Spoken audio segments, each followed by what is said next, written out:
Bienvenue dans votre horoscope du mois de novembre.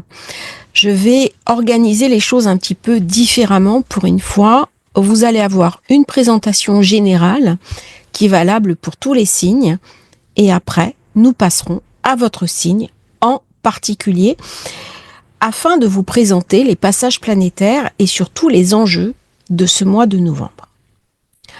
On commence le mois par cette nouvelle lune en Scorpion. Saturne qui redevient direct le 16 novembre.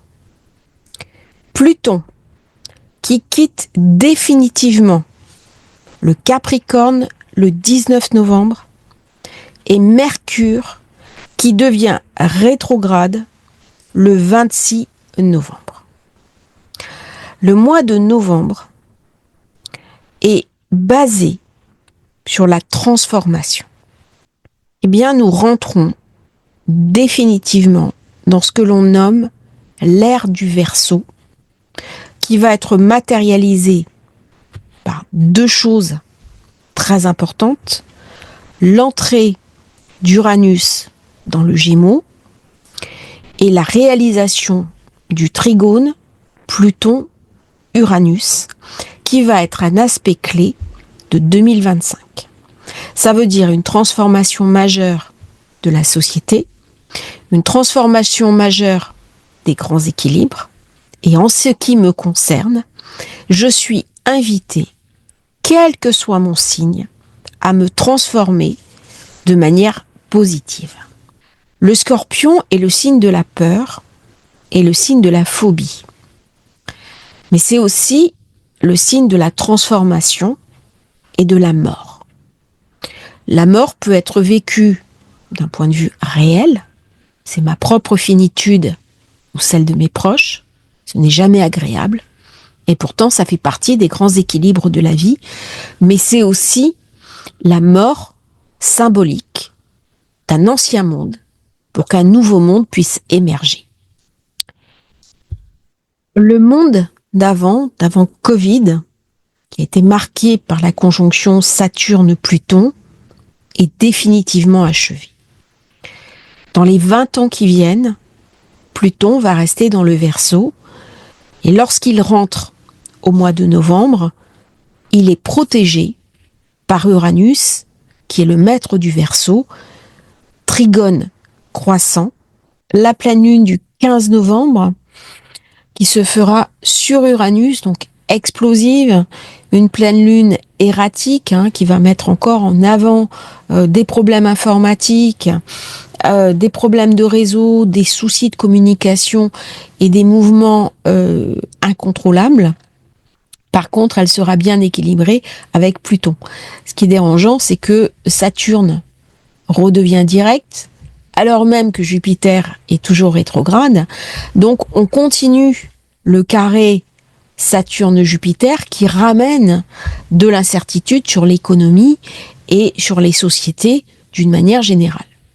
Donc, c'est quand même un mois où il y a beaucoup d'hésitation avec cette pleine lune, même si les configurations en présence sont assez intéressantes avec un grand trigone.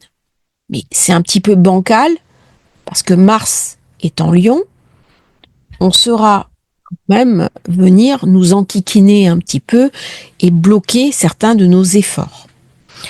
C'est donc un mois profondément transformateur, et maintenant on va voir concrètement qu'est-ce que ça vient raconter à votre signe, d'autant que Mercure sera rétrograde à partir du 26, donc il faudra résoudre un certain nombre de choses avant cette date. Bienvenue à tous les cancers, lune en cancer, ascendant cancer, un mois particulièrement intense que ce mois de novembre. On commence très fort avec la nouvelle lune dans le signe du Scorpion, un signe avec lequel vous vous entendez particulièrement bien parce que vous partagez le même élément. C'est un signe qui pour vous représente la créativité, l'imagination, la capacité aussi à avoir du plaisir, de la romance, des enfants, C'est un signe qui vous invite, bien sûr, à rencontrer quelqu'un, à être heureux. Si vous êtes célibataire, pourquoi pas avoir un coup de foudre durant le mois de novembre. On sait, ce sont les frimas. Il va y avoir bientôt la soirée d'Halloween. Pourquoi pas faire une jolie rencontre. Mars, dans votre secteur 1, va ramener beaucoup de dynamisme, beaucoup d'instabilité également, pas mal de nervosité. On peut vivre une forme d'injustice, un sentiment un petit peu décalé, de colère contre les événements, mais ne vous laissez pas envahir par ces énergies négatives. Au contraire, c'est le moment de lancer des projets, de faire des choses, de vous faire confiance et d'aller de l'avant. En 1 jusqu'au 5, beaucoup de dynamisme, d'énergie, de combativité. Et en plus, Mars va faire une rétrogradation. Il va revenir dans votre signe pour ramener un peu ces énergies positives dont il a été porteur ces derniers temps. Par contre, attention, ça peut générer un sentiment de colère, un peu d'irritabilité.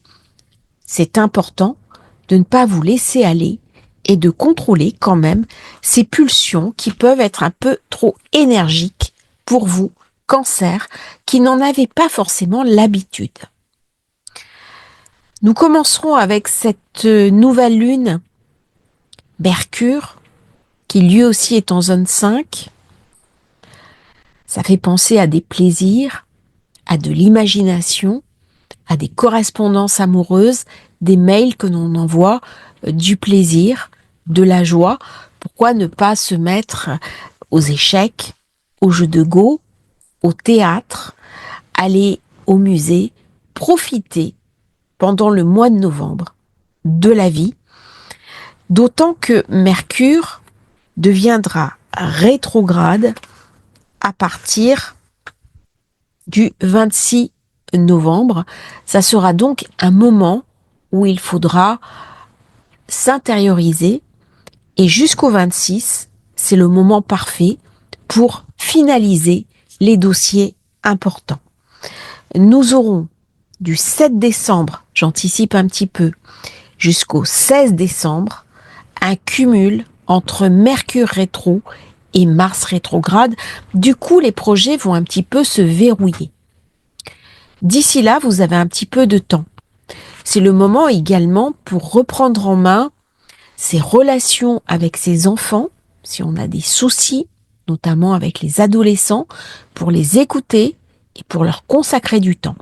C'est une période idéale pour se faire plaisir, pour sortir, pour faire le point aussi sur ce qui nous plaît, sur ce que l'on a envie de faire et ce qui est devenu trop contraignant pour nous. Cette nouvelle lune se fait au carré de Pluton. Elle nous invite à une transformation profonde en nous autorisant enfin à aller vers ce qui nous satisfait le plus. Le trigone avec Saturne ramènera beaucoup de réalisme, d'autant qu'il se fait dans la zone 9, qui est la maison de la réflexion, la maison de l'intelligence. J'aurai l'envie de reprendre des études, de me former, de donner un enseignement ou alors de m'intéresser à une spiritualité à condition qu'elle soit traditionnelle et porteuse de sens. Intéressant pour s'intéresser aux vieilles traditions, en particulier l'astrologie, la numérologie, le feng shui, le yi-king. On peut être très intuitif, être baigné dans cette sensibilité qui nous caractérise et un mois particulièrement inspirant, d'autant qu'Uranus est toujours en secteur 11 et qu'il amène des nouveaux projets, de l'imagination et il me permet d'envisager l'avenir avec infiniment d'enthousiasme. Mercure passera dans le signe du Sagittaire, il rejoindra Vénus. On est en secteur 6, on a besoin de s'évader. On sera mal à l'aise dans un quotidien trop contraignant. On aura envie de voyager. À partir du 3 novembre, Mercure va glisser dans le signe du Sagittaire pour rejoindre Vénus. Envie de repenser à sa santé, de prendre soin de soi. C'est le moment idéal pour faire du sport, peut-être suivre un régime alimentaire, se faire beau ou belle pour la soirée d'Halloween, un moment pour s'occuper de soi, pour repenser aussi son rapport au monde, son rapport à sa propre santé et son hygiène de vie. Le 12, Vénus va glisser dans le signe du Capricorne. Très bonne entente conjugale avec ses partenaires, avec ses associés. On aura envie de rencontrer quelqu'un pour une relation durable. Si on est en couple, il est possible que la relation prenne un aspect très sérieux. En effet, tant que le soleil est dans le Scorpion, il se situe dans la maison des amours, des affects. Il pourrait bien qu'une relation d'un soir devienne rapidement beaucoup plus sérieuse. Au mois de novembre, il se pourrait que les thématiques affectives soient sur le devant de la scène. Durant cette période, les ententes avec les enfants de votre conjoint ou votre conjointe seront facilitées. Rapport très agréable avec toute personne, que ce soit les associés, les partenaires, très bonne période pour convaincre, pour aller chercher de nouveaux marchés, et au niveau professionnel, vous sentirez pousser des ailes. Secteur d'ombre, mais il ramène une sorte de chance, comme si vous aviez la possibilité d'éclairer vos ombres intérieures, de nettoyer les vieux schémas de pensée et définitivement de refermer un livre qui n'aura pas été heureux. C'est le moment idéal pour faire le tri dans votre vie entre ce que vous devez garder et les zones toxiques auxquelles vous devez renoncer. C'est une période idéale pour savoir un petit peu comment se situer dans sa lignée familiale, faire un travail en décodage familial, en décodage biologique et vous intéresser à des thématiques sacrées, spirituelles, que ce soit l'astrologie, la numérologie, le feng shui, le yiking, relire un petit peu des livres avec une certaine profondeur, ce qui va nourrir votre imaginaire et votre créativité. C'est un mois où vous serez particulièrement créatif et vous pourrez avoir des rêves qui vont nourrir votre imaginaire, vous intéresser à des nouveaux domaines de compétences qui vont améliorer votre relation au travail. La pleine lune se fera dans le secteur 11, la zone des amis, des amitiés. Elle sera fébrile, conjointe à Uranus, ramenant une dose d'émotions importantes. Attention au sabotage, attention à aller au bout de vos projets, de vos projections, à ne pas rester en suspens. Vous pouvez avoir beaucoup d'idées nouvelles, c'est le moment de les mettre en œuvre et d'éviter notamment le fameux syndrome d'imposteur qui parfois vient vous ralentir dans votre poussée en avant. Elle va se faire, bien entendu, trigone avec Pluton. On commence ce trigone qui va être très intéressant. C'est le moment idéal pour revoir des schémas anciens. Et le sextile à Neptune vous rend très perméable au niveau des énergies subtiles. C'est le moment de vous connecter sur votre intuition et de recevoir favorablement ces énergies de la pleine lune qui vont vous rendre empathique, bienveillant. Il est possible que dans cette période, vous ayez envie de vous dévouer pour une cause, que vous soyez investi d'une mission et que vous ayez envie de vous impliquer différemment dans les temps qui viennent et pas uniquement sur le côté matériel.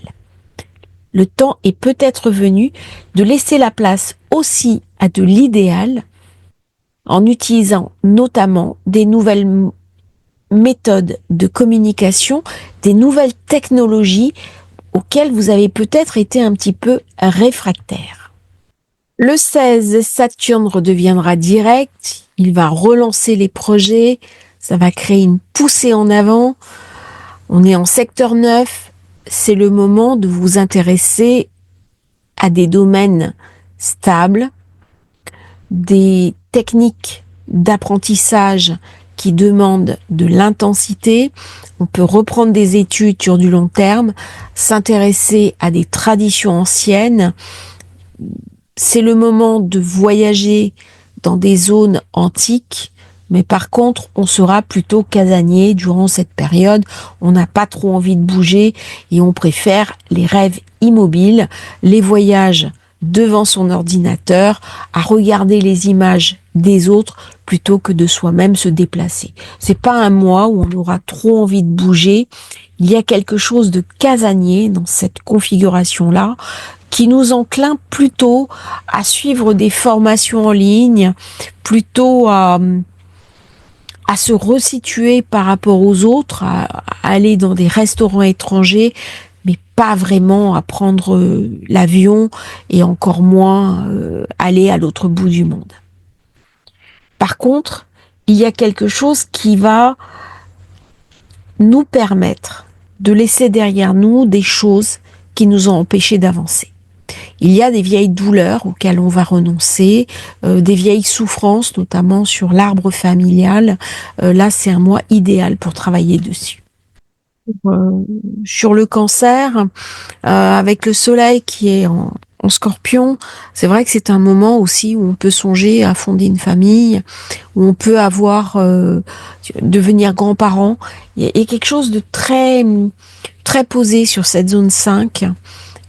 Très très affectif, et cette pleine lune avec cette position sur Uranus, ça peut parler aussi d'un coup de foudre, d'une belle rencontre, d'un événement soudain dans le cadre aussi affectif. Et Jupiter qui est en zone 12, il s'entend très très bien avec le Cancer, donc il y a quelque chose qui est protégé. Et au niveau professionnel, on peut prendre des risques aussi dans cette période-là, jusqu'à ce que Mercure devienne rétro. Bon, à partir du 26, il faut un petit peu lever le pied sur ces projets. Mais dans tout le mois de novembre, il y a quand même quelque chose d'assez connecté, d'assez intéressant pour ce signe qui s'entend, comme je l'ai dit, très bien avec le Scorpion. Ça sera plutôt un mois de chance, un mois agréable, un mois où on va pouvoir faire des choses, et c'est important de se les autoriser. Alors, tout n'est pas forcément rose, en fonction de votre propre thème de naissance, mais acceptez quand même qu'il y a des choses positives qui puissent se mettre en place. C'est important. Pluton qui change définitivement de signe, et là, pour les 20 ans qui viennent, niveau des cancers, ça va être très transformateur parce que c'est dans votre zone 8, la zone des finances, la zone des héritages, la zone de la transmission, la zone aussi de la transformation et des capitaux. Donc il y a forcément des choses auxquelles vous allez renoncer sur votre route et des choses qui, au contraire, vont pouvoir vous amener à une amélioration financière. La 8 est aussi une maison très financière. On peut le vivre sur un plan symbolique, les choses auxquelles je dois renoncer, mais on peut le vivre aussi sur quelque chose de très incarné, à savoir, un problème avec mon micro, quelque chose d'une modification de mes intériorités. Alors au départ, pour les signes du Cancer, ça va demander de s'adapter à ces nouvelles énergies qui peuvent être déstabilisantes. Mais dans un deuxième temps, vous avez la force et l'aide du Scorpion avec cette nouvelle lune, avec cette pleine lune, qui vont ouvrir la porte de ce Pluton en Verseau. Et si vous saisissez bien ce courant, vos investissements vont être très fructueux dans les temps qui viennent. Alors, vous pouvez éventuellement résister, mais c'est pas la bonne méthode parce que Pluton, de toute façon, aura le dernier mot. Donc, autant commencer maintenant à rentrer positivement dans ces énergies qui vont être incroyablement puissantes. Regardez aussi dans votre thème de naissance où se situe Pluton. Et ça va vous donner des indications. Si vous avez par exemple Pluton en Lion, c'est dans le secteur financier. Donc c'est les finances qu'il faudra transformer. Si c'est en Vierge, c'est votre rapport au monde, votre rapport à la communication. Si c'est en Balance, le rapport à la famille, le rapport à la maison. Peut-être accepter de vous mettre en couple, changer votre regard sur l'autre. Si c'est en Scorpion, peut-être rencontrer quelqu'un avec qui faire un bout de chemin. Sagittaire, eh bien, c'est le quotidien qui a transformé. Il y a quelque chose à changer de nos habitudes. Capricorne, eh bien, c'est dans le domaine du couple. Il y a un rééquilibrage à faire. Il y a quelque chose à transformer. Peut-être dire à l'autre à quel point il compte pour nous, ou au contraire prendre nos distances si on n'a plus rien à partager. Pluton, 19 novembre, très important. Période clé. Qui devient rétro le 26, eh ben, on va être une grosse intériorisation. Il peut y avoir dans cette période-là des examens de santé, des petits soucis de santé, des petits rhumes. Attention à ne pas prendre froid. Prendre soin aussi de soi-même, de sa nervosité, de son anxiété, de ses peurs. Ça va être une période à utiliser pour prendre du temps pour soi, pour se poser, et je vous invite à lâcher les projets avant le 26. Il va y avoir un durcissement du 7 décembre au 16 décembre parce que nous aurons en même temps Mercure et Mars rétrogrades.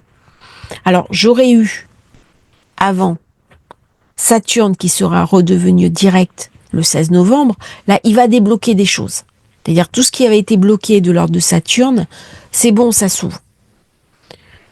C'est-à-dire que vous attendiez une inscription, vous attendiez un délibéré d'un jugement, ça va s'ouvrir.